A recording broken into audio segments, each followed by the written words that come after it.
कहा, मैं अपनी माँ से पूछूंगा। गंगा के पास देवव्रत पहुंचे, हे माता तू मेरी माँ है, तू गंगे है, तेरा जल पवित्र है, तेरा यदि कोई जल एक बूंद भी ग्रहण कर ले तो उसकी आत्मा शुद्धि हो जाती है। तू समस्त नदी समुद्रों में तू पवित्र है। हे माँ गंगा, मैं कितना भाग्यशाली हूँ जो मैं तेरा पुत्र हूँ। कहा कि मैं किस नाम से मैं विख्यात होऊंगा। गंगे कहती हैं, हे पुत्र तू गंगा पुत्र भीष्म कहलाएगा, तेरा नाम भीष्म पितामह होगा। उनका नाम देवव्रत से भीष्म पितामह हो गया। गंगा चलने लगी तो राजा शांतनु पीछे भागे, हे देवी रुको। गंगे ने कहा, हे स्वामी हमारा आपका यहीं तक संबंध था, मैं जा रही हूँ। ये पुत्र मैंने आपको दिया, आज से ये पुत्र आपका है। गंगा चल गई तो राजा शांतनु ने गंगा का पल्लू पकड़ा और गंगा आगे चल गई तो पल्लू भी हाथ से छूट गया और गंगे चली गई। फिर राजा शांतनु की वापस लौटकर नहीं आई। राजा शांतनु अपने पुत्र को राज्य देना चाहते थे। कहे पुत्र मैं तुम्हें राज्य प्रदान करना चाहता हूँ। कहा पिता मैं राज्य लेकर क्या करूंगा, मुझे राज्य धन वैभव ऐश्वर्य की आवश्यकता नहीं है। मैं तो योगियों की भांति जीवन जीना चाहता हूँ और श्री कृष्ण में मन लगाना चाहता हूँ। मैं तो मोक्ष चाहता हूँ। गंगा पुत्र भीष्म को इच्छा मृत्यु का वरदान प्राप्त था। जब मेरी इच्छा होगी तब मेरी मृत्यु होगी, तो उन्हें इच्छा मृत्यु का वरदान प्राप्त था। राजा शांतनु एक बार आखेट के लिए फिर गए। वहां देखा तो एक सत्यवती नाम की जो मल्लाह ने कन्या का पालन किया था, जो मछली से निकली थी, उसका नाम अष्टगंधा मंचोदरी नाम था। मत्स्य उस पुत्री का नाम अष्टगंधा से सत्यवती हुआ। वो मल्लाह धीवर ने पाली थी। एक बार महर्षि पराशर पल्ली पार जाना चाहते थे, तो मल्लाह धीवर भोजन कर रहा था। तो उन्होंने कहा मुझे पल्ली पार जाना है। तो उन्होंने अपनी बेटी से कहा, हे सत्यवती तुम इस ऋषि को नाव चला के पार कर दो। उसने कहा पिताजी ठीक है। सत्यवती नाव में बैठी और नाव चलाने के लिए उद्यत हुई तो महर्षि पराशर जी नाव में बैठ गए। जब बैठे तो स्वयं सत्यवती की ओर देखने लगे और मन में विचार आया कि यदि इस कन्या से मेरा विवाह हो जाए तो मैं धन्य हो जाऊंगा। सत्यवती महर्षि पराशर जी के भाव को जान गई, मन की बात को समझ गई कि इनके मन में क्या है। सत्यवती ने नाव चलाते हुए प्रश्न किया, हे ऋषि जो आपके मन में भाव प्रकट हुआ है ये मर्यादा के विरुद्ध है। क्या कहा? मर्यादा के विरुद्ध है, ये ऋषियों का धर्म नहीं है। यदि तुम्हें पत्नी के रूप में स्वीकार करना है तो मेरे पिता से आप बात कर ले, प्रस्ताव रखें, मैं उसको स्वीकार कर लूंगी तो ये शास्त्र के अनुसार धर्म होगा। महर्षि ऋषि पाराशर जी ने सत्यवती की एक बात न सुनी, उन्होंने अंधकार कर दिया। जल में कोहरा छा गया, आकाश में कोहरा छा गया। इस प्रकार से सत्यवती से जब मिलन किया तो गर्भ रह गया। उसी द्वीप में एक पुत्र की उत्पत्ति हुई जिसका नाम वेद व्यास हुआ। वेद व्यास के नाम से वो पुत्र विख्यात हुआ, जिनके पुत्र सुखदेव हुए। ये सत्यवती नाव चलाने लगी, उसका काम ही नित्य यही था। राजा शांतनु पहुंचे, शांतनु ने उस सत्यवती को देखा और देखकर और पुनः लौट आए। अपने कक्ष में बैठे हुए थे, उन्होंने भोजन नहीं किया, जलपान नहीं किया।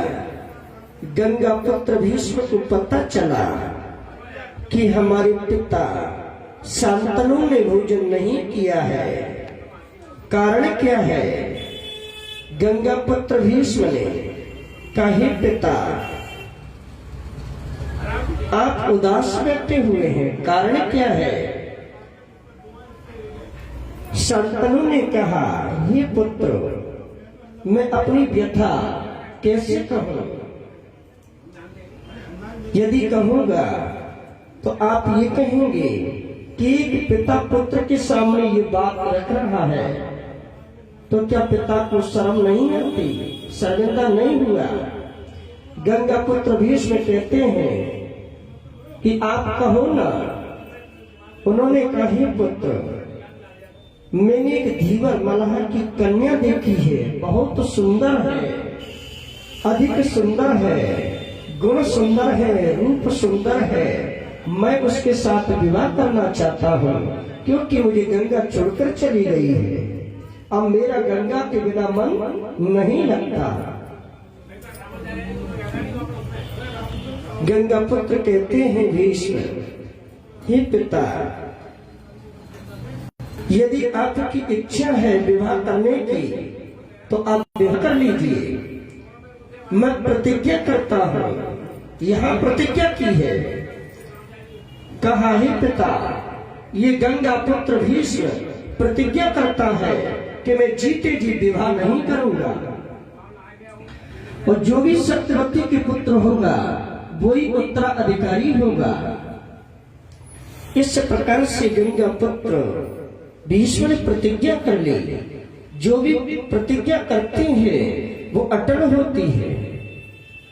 सत्यवती का विवाह हो गया, सत्यवती आ गई। सत्यवती के दो पुत्र हुए, चित्रांगद, विचित्रवीर्य। दो पुत्र हुए, चित्रांगद के और विचित्रवीर्य। ये इनकी पत्नियां जो थी काशीराज की पुत्री हुई, जो गंगा भीष्म हरण करके लाए थे। अंबा, अंबिका, अंबालिका, इन तीनों का हरण किया। वो विवाह करना चाहती थी, पर भीष्म ने विवाह नहीं किया, तो उन्होंने गंगा पुत्र को श्राप दे दिया कि मैं अगले जन्म में तुमसे बदला लूंगी। तो एक शिकंडी हो गई, एक चित्रांगद को ब्याही, एक विचित्रवीर को। तो चित्रांगद के पांडु हुए, विचित्रवीर के धृतराष्ट्र हुए। पांडु की दो पत्नियां हुई, कुंती और माद्री। तो कुंती के 3 पुत्र हुए। पहला पुत्र युधिष्ठिर हुआ, दूसरा भीम, तीसरा अर्जुन हुआ। माद्री के 2 पुत्र हुए, नकुल और सहदेव। इस प्रकार से ये गंगा ने इनकी वंशावली चलाई, गंगा के द्वारा उत्पत्ति हुई। गंगा पुत्र भीष्म अपनी मां से मिलने के लिए गए। काहे मां गंगा, मैं आपको बुलाता हूं, पुकारता हूं, ही मां गंगा। जब देवव्रत ने आवाज दी तो मां गंगा जल से निकली और कहा, हे पुत्र, आने का कारण कहो। देवव्रत ने कहा, हे मां गंगे, मैं यह पूछना चाहता हूँ, मन में एक दुविधा है। कहा, क्या दुविधा है, उसे कहो। कि इस हस्तिनापुर में सुख शांति समृद्धि है, आने वाले भविष्य में क्या होगा ये मैं नहीं जानता, लेकिन इसका दायित्व मुझे सौंपा गया है। मैं इस दायित्व को भली भांति निभा पाऊंगा कि नहीं, धर्म पर चल पाऊंगा कि नहीं, क्या मेरा धर्म दबा दिया जाएगा। गंगे ने कहा, हे पुत्र, आप अपना कर्म करो, अपने धर्म पर चलो, तुम्हें धर्म से हटना नहीं है। जो धर्म पे चलता है उसे परिस्थितियां घेरती हैं, मोड़ आती हैं, परीक्षा की घड़ी होती है। आपको स्थिर रहना है, मुझ पर भरोसा करो। इस प्रकार से गंगा पुत्र ने भरोसा किया। जब गंगा पुत्र ने शरीर का त्याग किया तो पांचों पांडव श्री कृष्ण खड़े हुए थे। तो कहा, प्यास लगी है। बाणों की सैया पे लेटे हुए थे। कहा, प्यास लगी है, हे मां गंगा, मुझे जल दे। तो कुरुक्षेत्र में गंगा प्रकट हुई और भीष्म के मुख में जल जा रहा है। जब उनके मुख में जल गया, जो भी प्राणी मरते समय यदि मुख में जल हो, तुलसी का दल हो, तब प्राण निकले, वैकुंठनाथ सामने खड़े हो, तो वो मोक्ष कैसा होता है। साक्षात श्री कृष्ण खड़े हो और मुख में जल हो गंगा जी का और प्राण तन से निकले, तो वो मोक्ष कैसा होगा। वो तो धन्य हो गया, क्योंकि साक्षात वैकुंठनाथ खड़े हुए हैं। ऐसे प्राण निकलते हैं तो बड़ा भाग्यवान होता है। गंगा पुत्र ने माँ गंगा का जल पिया, गंगा का दर्शन किया। माँ गंगा खड़ी थी, श्री कृष्ण खड़े थे, पांडव खड़े थे और भीष्म पितामह ने अपनी इच्छा से शरीर का त्याग कर दिया। गंगे ने कहा कि मैं आपके सबको अपने में विलीन किए लेती हूं। तो उत्तर दिया कि जिस मानव की, मनुष्य की अस्थियां जब तक गंगा में रहेंगी तब तक वो गंगा के लोक में रहेगा, तब तक वो जीव वैकुंठ में रहेगा। क्योंकि गंगा जल एक ऐसा जल है कि समस्त पूजा पाठ में लिया जाता है। कैसी भी पूजा हो, गंगा जल की जरूरत है।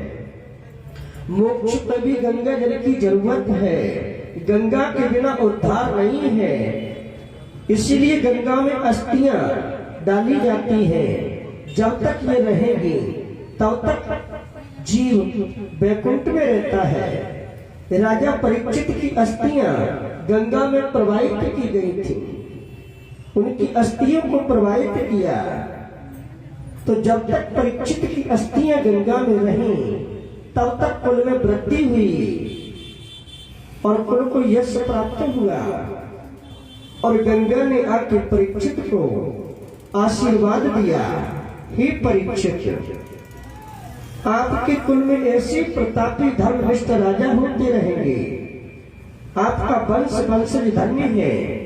इस प्रकार से गंगा चली गई और स्वयं समस्त राजाओं को प्रणाम करती हुई गंगा पुनः अपनी गंगा में विलीन हो गई। आज ये गंगा 5000 वर्ष पहले से आई हुई है। कलयुग को 5200 वर्ष ही है, पर ये गंगा तो पहले से आ चुकी है। गंगा द्वापर की आई हुई आज कलयुग में विद्यमान है, जो आज हमें गंगा का जल मिलता है। बोल बाल कृष्ण भगवान की, बोल बाल कृष्ण भगवान की, श्रीमद् भागवत महापुराण की। जय जय श्री राधे, जय जय श्री राधे, जय जय श्री राधे श्याम।